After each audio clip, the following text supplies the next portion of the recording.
Você sabe como funcionam os embargos de execução? Eu sou Renato Veloso, sou juiz de direito e professor. E neste canal eu ajudo estudantes e profissionais de direito a compreenderem melhor a teoria e aliá-la com a prática jurídica. Isso de uma forma descomplicada. E eu já te convido a se inscrever no meu canal.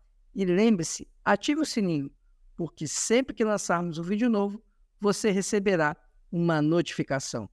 Na pílula jurídica de hoje, nós vamos conversar sobre o funcionamento dos embargos de execução. Essa pílula jurídica é uma continuação da pílula anterior, onde iniciamos o estudo dos embargos de execução.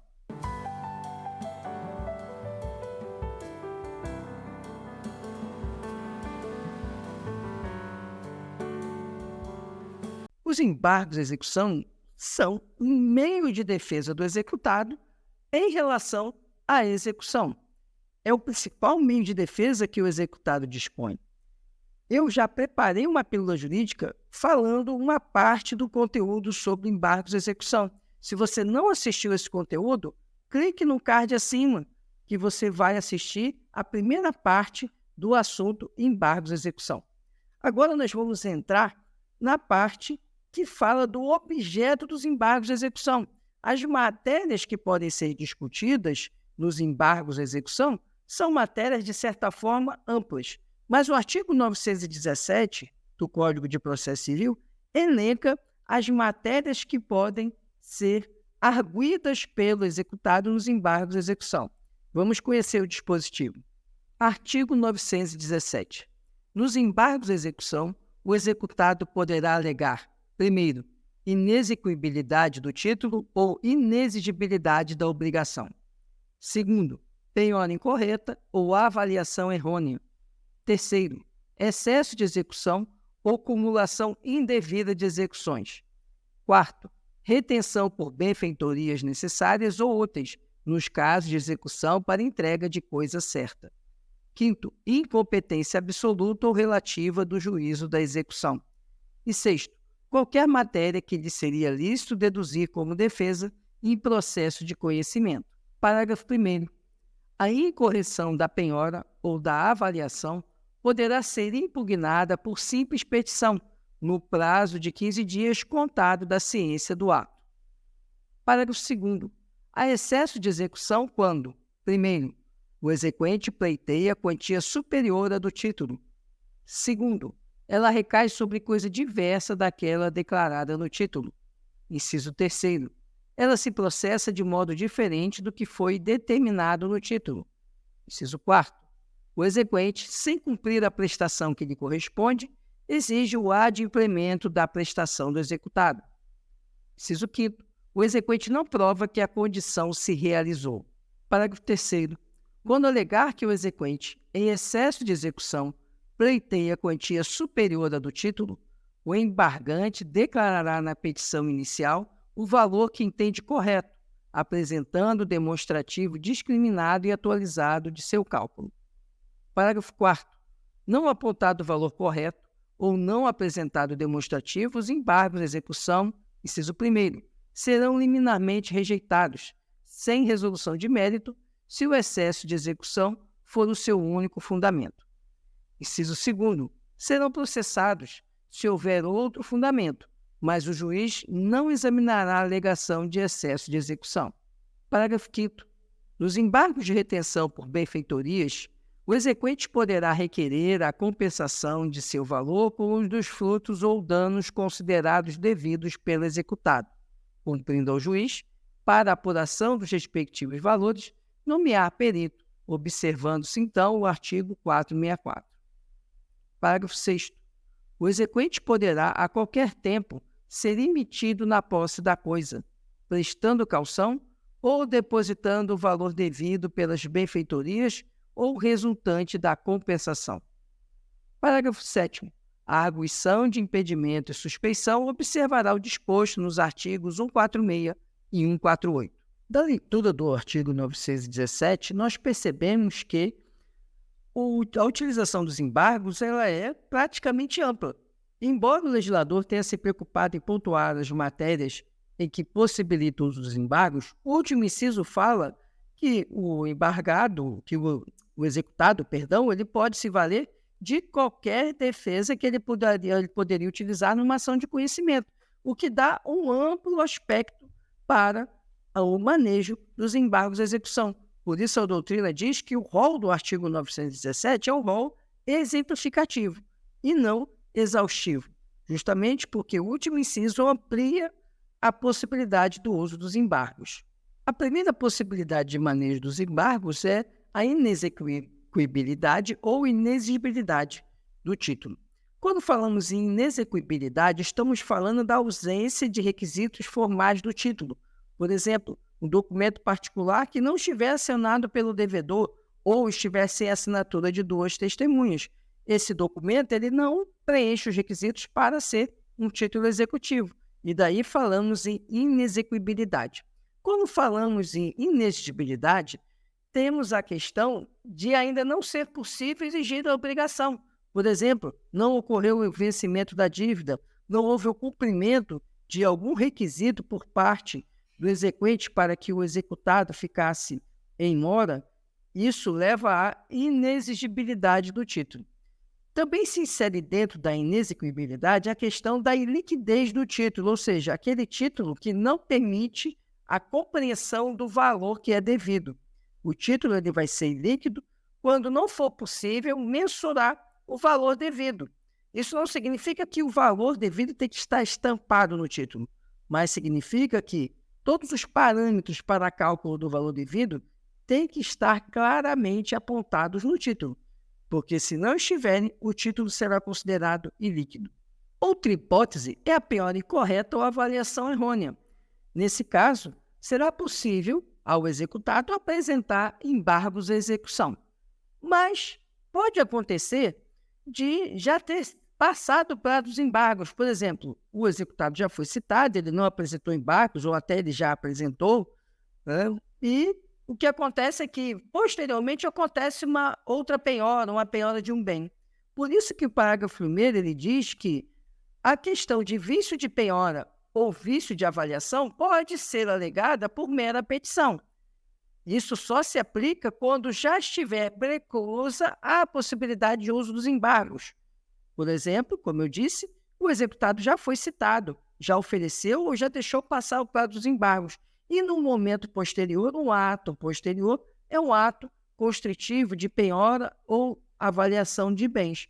Nesse caso, não é necessário manejar embargos, e sim uma mera petição nos autos alegando esse vício de penhora ou o vício de avaliação. Outra hipótese de manejo dos embargos à execução é quando houver excesso na execução ou quando houver acumulação indevida de execuções. O que vem a ser excesso de execução? É quando o exequente ele cobra um valor superior ao valor que é devido, ele cobra uma obrigação que não estava prevista no título, ou ele cobra uma obrigação prevista no título, mas que deveria ser executada de maneira diversa. Por exemplo, ele está executando uma obrigação de pagamento de quantia certa, quando, na verdade, é uma obrigação de dar. Então, nesse caso, se maneja embargo de execução alegando o excesso na execução. E ainda, quando houver cumulação de execuções. O importante é que, quando se fala em excesso de execução, é condição de admissibilidade de exame dessa alegação de excesso que o executado demonstre o valor que ele entende devido. Porque se ele diz que há excesso, ele concorda que ele deve alguma coisa. Então, obrigatoriamente, ele tem que apresentar o valor que ele entende devido e o cálculo pelo qual ele chegou nesse valor, sob pena de rejeição liminar dos embargos. Os embargos só são conhecidos se a matéria versar exclusivamente sobre excesso de execução, se o embargante, ou seja, se o executado, ele indicar o valor que ele entende devido e apresentar os cálculos pelos quais ele apurou esse valor. Isso significa que, se não houver essa atenção no manejo dos embargos, os embargos não serão conhecidos. Agora, ele pode apresentar essa matéria nos embargos, mas não ser a única matéria. Ele pode alegar excesso de execução, pode alegar inexequibilidade do título.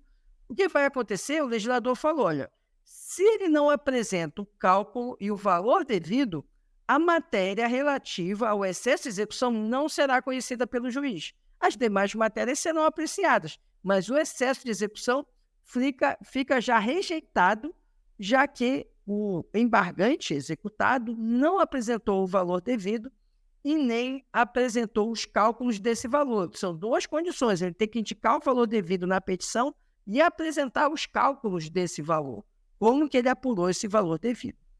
A respeito da acumulação das execuções, é importante a gente analisar o artigo 780 do Código de Processo Civil. Vamos a ele. Artigo 780. O exequente pode acumular várias execuções, ainda que fundadas em títulos diferentes, quando o executado for o mesmo e desde que todas elas seja competente o mesmo juízo e idêntico o procedimento. O que quer dizer esse dispositivo é que o exequente ele pode, numa única execução, encartar mais de um título executivo. Seria a acumulação das execuções. Agora, o executado ele poderá, nos embargos da execução, alegar que essa acumulação é indevida. Por exemplo, digamos que haja um título que trata de uma obrigação de entregar coisa certa e um outro título que trate de uma obrigação de fazer. Nesse caso, não é possível a acumulação das execuções, porque o procedimento para a execução vai ser diferente da obrigação de entregar a coisa certa para a obrigação de fazer. E, então, o executado ele pode, nos embargos, alegar essa indevida acumulação de execuções. Outra hipótese de embargos à execução é quando o executado ele vai alegar a retenção por benfeitorias necessárias e úteis nas ações de execução para entrega de coisa certa. Essa possibilidade está disciplinada em razão do artigo 1219 do Código Civil. Vamos a ele. Artigo 1219. O possuidor de boa-fé tem direito à indenização das benfeitorias necessárias e úteis, bem como as voluptuárias, se não lhe forem pagas, a levantá-las quando o puder, sem detrimento da coisa, e poderá exercer o direito de retenção pelo valor das benfeitorias necessárias e úteis.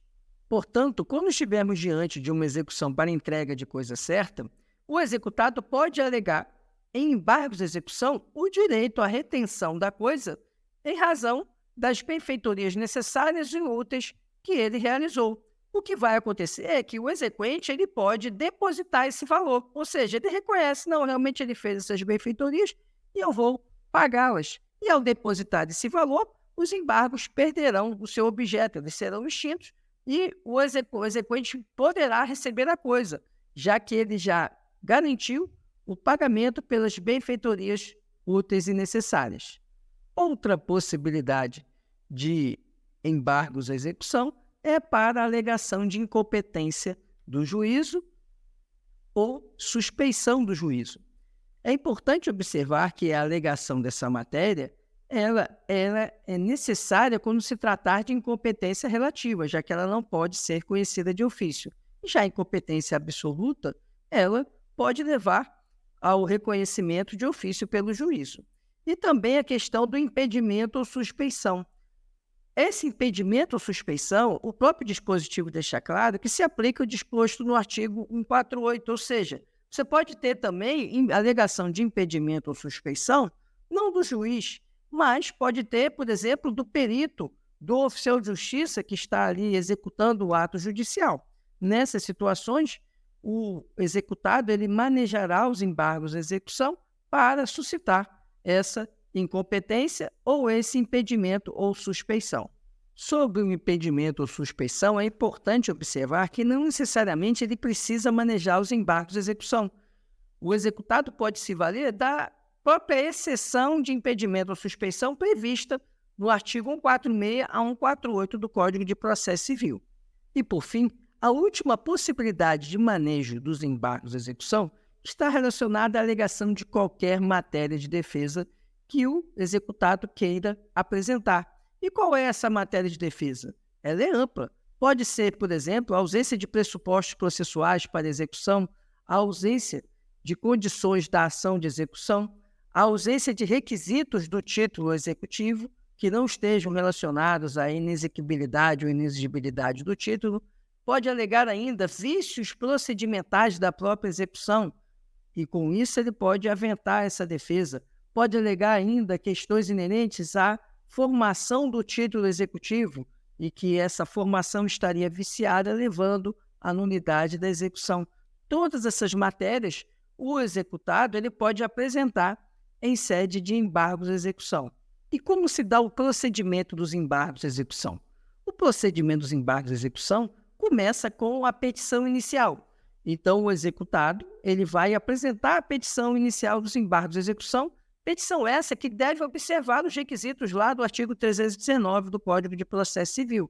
Tem que ter identificação das partes, tem que ter o meio de comunicação eletrônica das partes, tem que apresentar valor da causa, deve apresentar também o valor entendido como devido caso a alegação seja de excesso de execução, deve trazer o demonstrativo de cálculo que apura esse excesso de execução. Tudo isso deve instrumentalizar a inicial dos embargos à execução. E deve ainda requerer a intimação do embargado exequente. O exequente será embargado nos embargos à execução. E ele deve requerer não a citação, mas a intimação do exequente, que ela vai ser realizada na pessoa do advogado do exequente. Não vai ser expedido o mandado de citação. A intimação do embargado se dá através da publicação no Diário de Justiça ou através de intimação eletrônica, se for o caso, já que já existe parte exequente, e a parte exequente já tem advogado habilitado. Então, vai se dar pela intimação do embargado, na pessoa de seu advogado. Outro ponto importante é que nós não podemos esquecer que, quando houver alegação de excesso à execução, obrigatoriamente a parte deve informar o valor que ele entende excessivo, ou seja, o valor que ele entende que ele deve pagar e o que há de excesso, assim como ele tem que apresentar o demonstrativo de cálculo que apura esse excesso. Outro ponto também é que diz o próprio CPC que o embargante executado deve trazer aos autos os documentos relevantes que estão na ação de execução. Na prática, o que acontece é que, normalmente, os advogados dos embargantes, eles juntam cópia total do processo de execução, cópia integral do processo de execução. Ainda mais hoje, que a maioria dos autos são eletrônicos, simplesmente ele baixa os autos e junta no processo, junto com a inicial dos embargos à execução. Outra questão importante é a possibilidade de rejeição liminar dos embargos, ou seja, o juiz não conhecer de plano dos embargos. Isso acontece nas hipóteses do artigo 918 do Código de Processo Civil. Vamos a ele. Artigo 918. O juiz rejeitará liminarmente os embargos, primeiro, quando intempestivos, segundo, nos casos de indeferimento da petição inicial e de improcedência liminar do pedido, terceiro, manifestamente protelatórios. Parágrafo único. Considera-se conduta atentatória à dignidade da justiça o oferecimento de embargos manifestamente protelatórios. Vemos, então, que a inobservância do prazo de 15 dias para a apresentação dos embargos leva à sua intempestividade e, portanto, à rejeição liminar dos embargos. Outro caso que pode levar à rejeição liminar é nos casos de improcedência liminar do pedido, ou seja, quando a parte embargante ela apresenta um pedido que contraria, por exemplo, a decisões de recursos repetitivos, né, que já afastam aquela alegação. Então, o juiz já pode rejeitar liminarmente. Ou então, quando é o caso de indeferimento da inicial. Mas é lógico que esse indeferimento da inicial não vai acontecer de plano. O juiz, caso ele perceba que a inicial dos embargos de execução tem alguma deficiência, vai intimar o embargante para que ele providencie e faça essa emenda inicial, corrigindo o vício. Se não corrigido no prazo de 15 dias, aí o juiz vai, sim, rejeitar liminarmente os embargos. E o último se refere aos embargos manifestamente protelatórios. O que é isso? Embargo manifestamente protelatório é aquele em que a parte embargante ela não alega nenhuma matéria de fundo da execução. Ela alega questões genéricas, questões que não são relevantes para o julgamento e muito menos para impedir a continuidade da execução. E com isso, fica claro para o juiz que a finalidade é apenas protelar o processo. Nesse caso, o juiz poderá rejeitar liminarmente e ainda aplicar uma multa de até 20% o valor executado, caso se identifique esse intuito manifestamente protelatório. Então, se não for o caso de rejeição liminar dos embargos, o juiz recebe os embargos e manda intimar o embargado, como eu já comentei anteriormente, para que ele se manifeste no prazo de 15 dias. E se o embargado não se manifestar? Se ele não se manifestar, ocorre a revelia. A discussão doutrinária é se essa revelia tem os mesmos efeitos de um processo de conhecimento. E, nesse caso, a doutrina se divide. Parte da doutrina entende que aplica os efeitos da revelia, ou seja, gera a presunção de verdade das alegações da parte autora, parte embargante. Outra parte da doutrina entende que não, que essa revelia apenas seria a preclusão para que o exequente embargado ele oferecesse a impugnação aos embargos. Essa doutrina entende o seguinte, que não pode gerar os efeitos da presunção de veracidade. Por quê? Porque lá na execução, o título executivo goza de presunção de execuibilidade. E, portanto, é ônus do executado, embargante, provar os vícios que ele alega. Então, essa segunda corrente doutrinária entende que essa revelia apenas seria a preclusão para que o embargado, exequente, apresentasse a sua impugnação aos embargos, mas que não geraria os efeitos da revelia que são previstos no processo de conhecimento. Outro ponto importante se refere à questão do efeito suspensivo. É possível que os embargos tenham efeito suspensivo? Isso está regulado no artigo 919 do Código de Processo Civil. Vamos conhecê-lo. Artigo 919. Os embargos à execução não terão efeito suspensivo. Parágrafo 1º. O juiz poderá, a requerimento do embargante, atribuir efeito suspensivo aos embargos quando verificados os requisitos para a concessão da tutela provisória e desde que a execução já esteja garantida por penhora, depósito ou calção suficiente. Parágrafo 2º. Cessando as circunstâncias que a motivaram, a decisão relativa aos efeitos dos embargos poderá, a requerimento da parte, ser modificada ou revogada a qualquer tempo em decisão fundamentada. Parágrafo 3º. Quando o efeito suspensivo atribuído aos embargos disser respeito apenas à parte do objeto da execução, esta prosseguirá quanto à parte restante. Parágrafo 4º. A concessão de efeito suspensivo aos embargos oferecidos por um dos executados não suspenderá a execução contra os que não embargaram, quando o respectivo fundamento disser respeito exclusivamente ao embargante. Parágrafo 5º. A concessão de efeito suspensivo não impedirá a efetivação dos atos de substituição, de reforço ou de redução da penhora e de avaliação dos bens. Vimos então que a regra é que os embargos à execução não têm efeito suspensivo, ou seja, eles não paralisam o processo de execução. Entretanto, esse efeito suspensivo pode ser concedido, mas para isso são necessárias duas condições. Primeiro, que haja o preenchimento dos requisitos da tutela provisória, ou seja, que haja probabilidade do direito alegado pela parte e haja perigo de dano ou perigo da demora. O segundo requisito é que a execução esteja garantida, ou seja, que haja ou penhora ou então outras garantias, como, por exemplo, uma caução a respeito do valor executado. Veja que são requisitos cumulativos. É preciso que haja o preenchimento dos requisitos da tutela provisória e é preciso ainda a garantia do juízo. Agora que, para a concessão do efeito suspensivo, é obrigatória a garantia do juízo. É importante eu ressaltar que a jurisprudência vem flexibilizando um pouco isso em determinadas situações que a execução é de um valor muito elevado e fica claro que o executado não teria meios de garantir o juízo e existe uma probabilidade muito grande daquilo que ele alega. Então, a jurisprudência vem flexibilizando essa questão da garantia do juízo, mas isso em situações excepcionais. A regra, e que vem sendo observada, é que efeito suspensivo tem que preencher os requisitos da tutela provisória e ainda tem que garantir o juízo.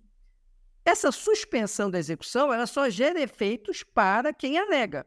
Então, o embargante que apresenta os embargos e que ele pede o efeito suspensivo, ele vai ser favorecido com esse efeito suspensivo. Se a matéria por ele alegada é uma matéria de cunho pessoal, por exemplo, ele é um fiador e alega a nulidade da fiança. Essa suspensão, esse efeito suspensivo, não vai atingir os outros executados. Então, só ele vai ser beneficiado com esse efeito suspensivo. Mas se ele alegar uma matéria que beneficia a todos os executados, por exemplo, nulidade do título, ao alegar essa matéria, vai levar à extinção da execução para todos os executados, já que é o reconhecimento do título nulo. Então, nesse caso, o efeito suspensivo ele vai alcançar não só o embargante, mas todos os executados. Agora, o efeito suspensivo não significa que nada pode ser feito na execução. Por isso que tem a previsão legal que, se for necessária, a modificação da penhora, o aumento ou redução da penhora, isso vai acontecer. Porque o efeito suspensivo ele está atrelado à questão expropriatória, ou seja, adjudicação ou alienação de bens. Os atos de penhora e avaliação de bens podem acontecer, porque nesse momento o bem ele vai continuar sob a tutela do executado, do embargante. E como ele garantiu o juízo, e esse bem às vezes está atrelado à garantia do juízo, ele vai precisar de uma nova avaliação, enfim. Esses atos, eles podem acontecer. Os atos expropriatórios é que ficam obstados pela concessão de efeito suspensivo. Eu gostaria ainda de destacar o artigo 920 do Código de Processo Civil, que fala resumidamente sobre o procedimento dos embargos. Vamos a ele. Artigo 920. Recebidos os embargos, primeiro, o exequente será ouvido no prazo de 15 dias. Segundo, a seguir, o juiz julgará imediatamente o pedido ou designará a audiência. Terceiro, encerrada a instrução, o juiz proferirá a sentença. É interessante aqui que o artigo 920 ele traz a hipótese de julgamento antecipado do mérito, quando ele diz no inciso segundo que, ouvido o embargado, o juiz decidirá. Na prática, o juiz costuma ouvir o embargante sobre a impugnação do embargado, em razão do princípio do contraditório. Então, normalmente se ouve o embargante sobre a impugnação apresentada pelo embargado e, a partir daí, o juiz já pode julgar o processo, quando ele entender que não há necessidade de produção de prova. Se ele entender necessária a produção de prova, ele vai sanear o processo, ou seja, ele vai delimitar os pontos controvertidos, vai fixar a prova a ser cumprida, normalmente pelo embargante executado, e a partir daí vai seguir na produção de prova pericial, audiência de instrução, se for o caso, para então ele julgar o processo. Num caso ou no outro, o julgamento dos embargos à execução são sempre por sentença e, portanto, cabível recurso de apelação. Se a sentença for improcedente, a execução vai prosseguir normalmente e o que vai acontecer é que vai ser majorado os honorários do exequente, do embargado. O exequente já tem 10% de honorários fixados na execução. E o que vai acontecer é que agora os honorários passarão a ser de 20%. Agora, se a execução ela for julgada, se os embargos forem julgados e julgados procedentes, significa que a execução vai ser extinta ou vai ser alterada, mas na maior parte das vezes ela é extinta. E daí nós teremos uma sentença de mérito julgando a procedência dos embargos de execução e uma sentença sem mérito extinguindo os embargos, extinguindo a execução. Repetindo, teremos uma sentença de mérito julgando a procedência dos embargos de execução e uma sentença de extinção sem resolução do mérito, extinguindo a execução. E, com isso, nos embargos de execução, será fixada a sucumbência do embargado exequente. E o embargante executado terá direito a receber os honorários sucumbenciais diante da procedência dos embargos de execução. Esse era o conteúdo que tínhamos para a nossa pílula jurídica. Se você ficou com alguma dúvida nesse tema, deixe sua pergunta aqui nos comentários. E se você tem alguma sugestão de tema, deixe também nos comentários que nós vamos preparar para você com o maior prazer. Peço que você curta, comente e compartilhe. Ajude esse conteúdo a chegar a mais pessoas. Muito obrigado por sua atenção e até a próxima.